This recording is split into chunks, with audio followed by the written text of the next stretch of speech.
ꯃꯁꯤꯒꯤ ꯂꯤꯁ ꯑꯁꯤꯒꯤ ꯑꯍꯥꯟꯕꯗ ꯂꯩꯔꯤꯕ ꯐꯣꯟ ꯑꯁꯤꯗ ꯌꯥꯎꯔꯤꯕ ꯐꯤꯆꯔ ꯑꯁꯤꯗꯤ ꯂꯨꯄꯥ 30,000ꯒꯤ ꯃꯅꯨꯡꯗ ꯂꯩꯕ ꯋꯥꯔꯜꯗꯒꯤ ꯑꯣꯏꯅ ꯈ꯭ꯋꯥꯏꯗꯒꯤ ꯏꯍꯥꯟ ꯍꯥꯟꯕ 1.5K ꯗꯤꯁꯄ꯭ꯂꯦ ꯑꯣꯏꯕ ꯑꯃꯗꯤ 144 ꯍꯔꯁ ꯂꯣꯏꯅꯅ 120 ꯋꯥꯠ ꯐꯥꯁꯠ ꯆꯥꯔꯖꯤꯡ ꯑꯣꯏꯕ ꯐꯣꯟ ꯑꯃꯈꯛꯅꯤ꯫ ꯍꯥꯏꯔꯤꯕ ꯂꯤꯁ ꯑꯁꯤꯕꯨ ꯃꯌꯥꯝꯅ ꯂꯣꯏꯕ ꯐꯥꯎꯕꯗꯪ ꯃꯤꯠꯌꯦꯡ ꯇꯥꯕꯤꯌꯨ꯫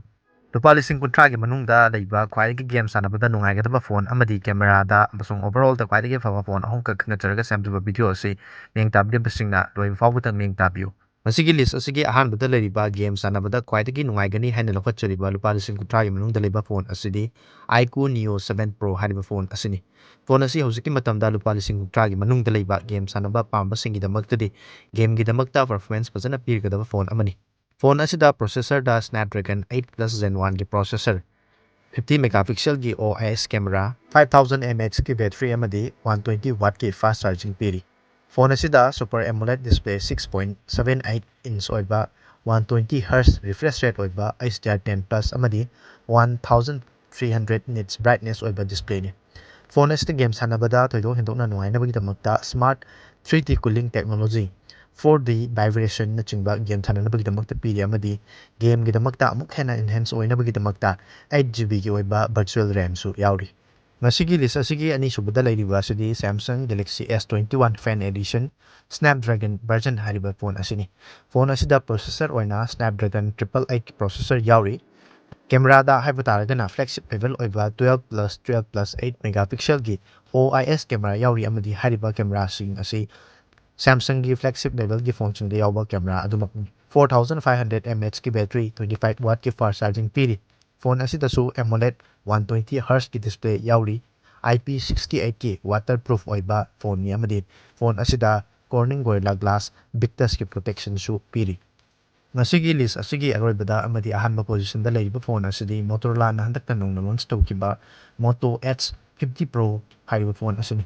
ꯐꯣꯟ ꯑꯁꯤꯗ Snapdragon 7 Generation 3ꯒꯤ ꯄ꯭ꯔꯣꯁꯦꯁꯔ ꯌꯥꯎꯔꯤ꯫ ꯀꯦꯃꯦꯔꯥꯗ 50+13+10 megapixelꯒꯤ ꯇ꯭ꯔꯤꯄꯜ ꯀꯦꯃꯦꯔꯥꯅ ꯃꯅꯤꯡꯗ ꯑꯗꯨꯒ ꯁꯦꯜꯐꯤꯒꯤꯗꯃꯛꯇꯁꯨ 50 megapixelꯒꯤ ꯁꯦꯜꯐꯤ ꯀꯦꯃꯦꯔꯥ ꯌꯥꯎꯔꯤ꯫ ꯍꯥꯏꯔꯤꯕ ꯀꯦꯃꯦꯔꯥꯁꯤꯡ ꯑꯁꯤꯗ 3x ꯗꯤꯖꯤꯇꯦꯜ ꯖꯨꯝꯅꯆꯤꯡꯕ ꯑꯃꯁꯨꯡ ꯑꯣꯞꯇꯤꯀꯦꯜ ꯖꯨꯝꯅꯆꯤꯡꯕ ꯌꯥꯎꯔꯤ꯫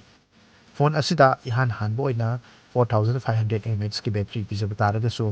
120 ꯋꯥꯠꯀꯤ ꯐꯥꯁꯠ ꯆꯥꯔꯖꯤꯡ ꯑꯃꯗꯤ 50 ꯋꯥꯠꯀꯤ ꯋꯥꯌꯔꯂꯦꯁ ꯆꯥꯔꯖꯤꯡ ꯌꯥꯎꯔꯤ ꯑꯃꯁꯨꯡ 10 ꯋꯥꯠꯀꯤ ꯔꯤꯚꯔꯁ ꯆꯥꯔꯖꯤꯡꯅꯆꯤꯡꯕ ꯄꯤꯔꯤꯕ ꯐꯣꯟ ꯑꯁꯤꯗ ꯐ꯭ꯂꯦꯒꯁꯤꯞ ꯂꯦꯚꯦꯜꯒꯤ ꯐꯣꯟꯁꯤꯡꯗ ꯐꯪꯕ ꯐꯤꯆꯔꯁꯤꯡ ꯌꯥꯎꯔꯤ꯫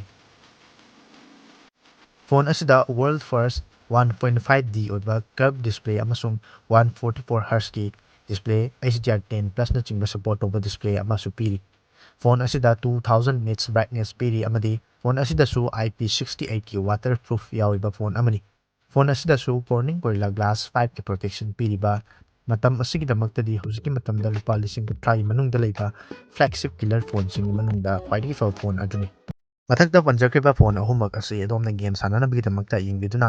ꯂꯩꯕꯤꯕ ꯇꯥꯔꯒꯁꯨ ꯍꯥꯏꯔꯤꯕ ꯐꯣꯟꯁꯤꯡ ꯑꯁꯤ ꯊꯣꯏꯗꯣꯛ ꯍꯦꯟꯗꯣꯛꯅ ꯑꯗꯨꯃꯛ ꯐꯖꯅ ꯒꯦꯝ ꯁꯥꯟꯅꯕ ꯌꯥꯔꯒꯗꯕ ꯐꯣꯟ ꯑꯃꯅꯤ ꯑꯃꯗꯤ ꯀꯦꯃꯦꯔꯥꯒꯤꯗꯃꯛꯇ ꯌꯦꯡꯕ ꯇꯥꯔꯒꯁꯨ Samsung ꯑꯃꯗꯤ Motorolaꯒꯤ ꯐꯣꯟꯁꯤꯡ ꯑꯁꯤ ꯐ꯭ꯂꯦꯒꯁꯤꯞ ꯂꯦꯚꯦꯜꯗ ꯂꯩꯕ ꯀꯦꯃꯦꯔꯥꯁꯤꯡꯒ ꯀꯝꯄꯤꯌꯔ ꯇꯧꯕ ꯌꯥꯕ ꯐꯣꯟꯁꯤꯡ ꯉꯥꯛꯇꯅꯤ꯫ ꯍꯥꯏꯔꯤꯕ ꯐꯣꯟꯁꯤꯡ ꯑꯁꯤ ꯂꯨꯄꯥ 30,000ꯒꯤ ꯃꯅꯨꯡꯗ ꯂꯩꯕ ꯈ꯭ꯋꯥꯏꯗꯒꯤ ꯐꯕ ꯐꯣꯟꯁꯤꯡꯒꯤ ꯃꯅꯨꯡꯗ ꯑꯃꯅꯤ ꯍꯥꯏꯗꯨꯅ ꯈꯪꯖꯔꯒ ꯉꯁꯤꯒꯤ ꯚꯤꯗꯤꯑꯣ ꯑꯁꯤ ꯁꯦꯝꯖꯕꯅꯤ꯫ ꯉꯁꯤꯒꯤ ꯚꯤꯗꯤꯑꯣ ꯑꯁꯤꯕꯨ ꯃꯤꯠꯌꯦꯡ ꯇꯥꯕꯤꯔꯤꯕꯁꯤꯡꯅ ꯆꯦꯅꯦꯜ ꯑꯁꯤꯕꯨ ꯁꯕꯁꯀ꯭ꯔꯥꯏꯕ ꯇꯧꯁꯤꯟꯕꯤꯔꯝꯃꯨ, ꯚꯤꯗꯤꯑꯣ ꯑꯁꯤꯕꯨ ꯂꯥꯏꯛ ꯇꯧꯁꯤꯟꯕꯤꯔꯝꯃꯨ ꯑꯃꯗꯤ ꯁꯦꯌꯔ ꯇꯧꯕꯤꯔꯝꯃꯨ꯫ ꯇꯨꯡꯗꯁꯨ ꯑꯁꯤꯒꯨꯝꯂꯕ ꯅꯨꯡꯉꯥꯏꯔꯕ ꯚꯤꯗꯤꯑꯣ ꯀꯌꯥ ꯌꯦꯡꯕꯤꯅꯕꯒꯤꯗꯃꯛꯇ ꯆꯦꯅꯦꯜ ꯑꯁꯤꯕꯨ ꯁꯕꯁꯀ꯭ꯔꯥꯏꯕ ꯇꯧꯕꯤꯔꯝꯃꯨ꯫ ꯉꯁꯤꯒꯤ ꯑꯣꯏꯅꯗꯤ ꯚꯤꯗꯤꯑꯣ ꯑꯁꯤ ꯃꯇꯥꯡ ꯑꯁꯤꯗ ꯂꯣꯏꯁꯤꯟꯖꯔꯤ꯫ ꯇꯨꯡꯗ ꯑꯅꯧꯕ ꯚꯤꯗꯤꯑꯣ ꯑꯃꯗ ꯑꯃꯨꯛ ꯊꯦꯡꯅꯔꯁꯤ꯫ ꯃꯇꯝ ꯑꯗꯨ ꯐꯥꯎꯕꯒꯤꯗꯃꯛꯇꯗꯤ ꯀꯥꯏꯅꯕ ꯌꯥꯊꯪ ꯅꯤꯖꯔꯤ꯫